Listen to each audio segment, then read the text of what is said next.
Hevalên hêja ev dema we xweş be. Mijara me avê vîdeoyê têgeha Amoralê ye û ez ê hewl bidim ku di derbarê vê têgehê de hinekî zanînên Kurd rahberî û hêjayan bikim. Amoral di watê a ku ne ehlaqî ye yan jî ne bê ehlaqiyê de ye. Watê navê ku ji kirin, helwest yan çalakiya li dervê ehlaqê re tê gotine. Têgeha der ehlaqî bêtir ji bo objektên bêrih an jî em bibêjin bêcan tê bikaranîn. Lêbelê têgeha amoralê ji bo kesên ku ji hesta ehlaqê bêparin tê bikaranîn û watê a ku ne xwedî wesfekî ehlaqî ye yan jî bê ehlaqî ye, a ku ne alîgirê ehlaqê ye û ne jî di ji berê ehlaqê de ye.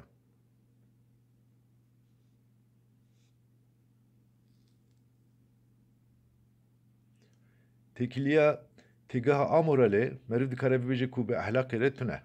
Ehlaqê elekedar nake. Li gor ehlaqên ne çewt an jî em bibêjin ne jî rast e.